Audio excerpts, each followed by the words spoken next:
Start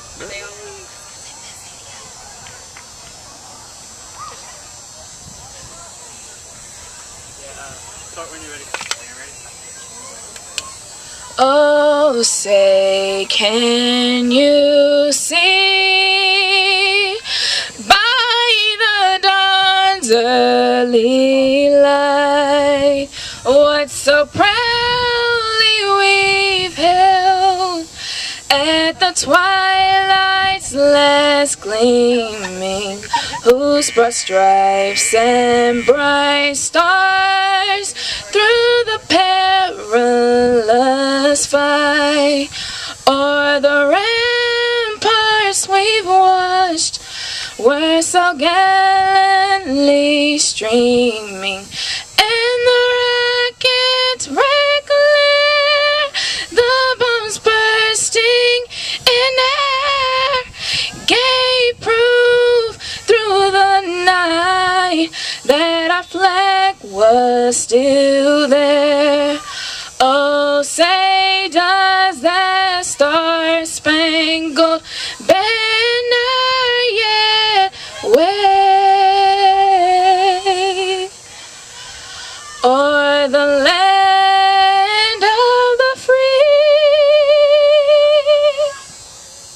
and the home of the brave?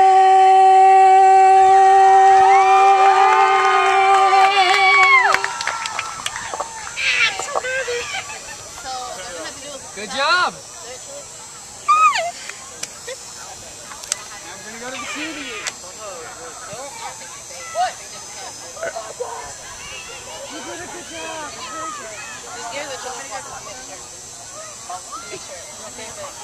Are y'all gonna do her thing now? She's after the. Oh, she's.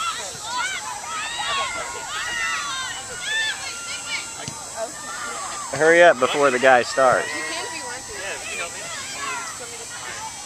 I'm gonna have another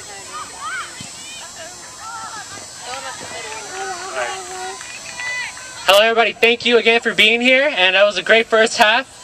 And if you can look around, you can see yellow all around the fences, and we're trying to support Yellow Ribbon Week, which is awareness of suicide. And recently one of our fellow classmates, a senior, Jessica, experienced such a moment that was really tragic to her, but because of her, the whole Yellow Ribbon was successful and possible. So please, if you can give it up for Jessica. Go over there, Jessica.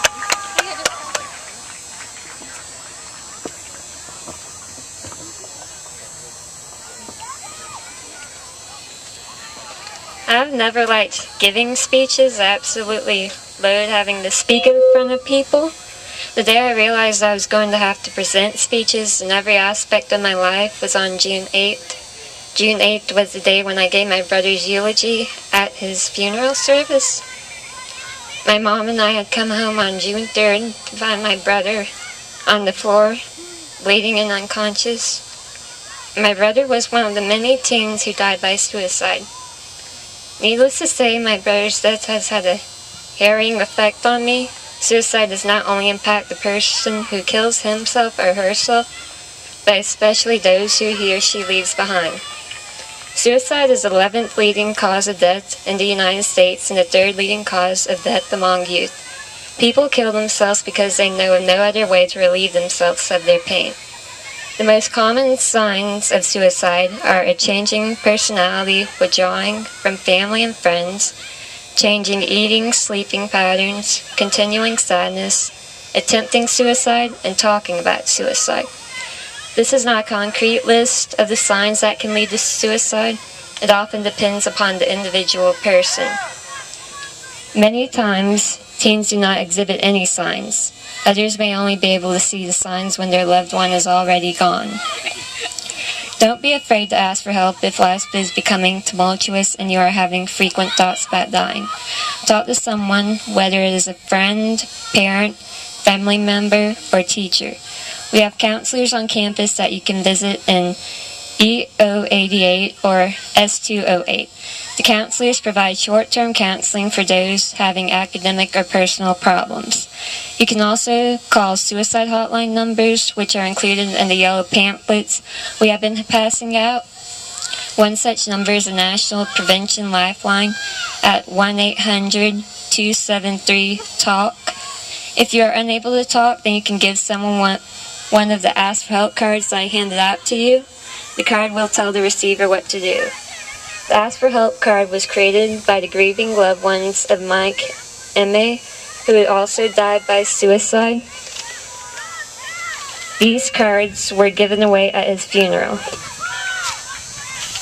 3 weeks later, a teacher was given one of these cards by a student in need of help. The card had traveled from Colorado to Wyoming. This was the beginning of the Yellow Ribbon Suicide Prevention Program, which raises awareness about suicide among teens and young adults. If someone you know makes a reference to his or her death, take that reference seriously. My brother spoke about suicide, but no one took him seriously. If someone comes to you for help, stay with that person and get in contact with a parent, counselor, teacher, or trusted adult. Sometimes all it takes is for someone to reach out to another to prevent suicide. Don't ever regret that you've never reached out to that friend whom you lost touch with. Don't ever wish that you and your brother, sister, mother, or father had never been close. Don't ever yearn for the past moments you could have spent with your relative. Suicide is known to seize those you love without warning. What I urge you to do today is to speak about suicide. Talking about suicide does not lead to suicide. What is left unsaid often leads to suicide. I have a Facebook group called Yellow Ribbon Project Dallas that you can join to help me in my cause to raise suicide awareness. Those whom we love may be gone, but we can continue living as they had never lived. When all hope is gone, we can remember that we have something that without life would have no meaning: each other. Thank you.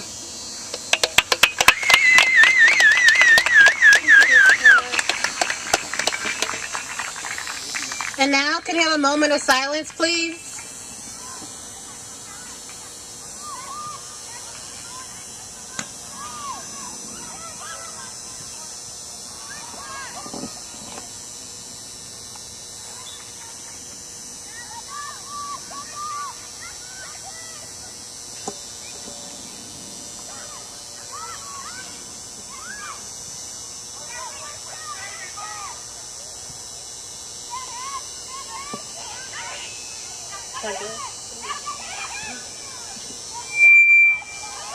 Can we have one more clap for Jessica Barner?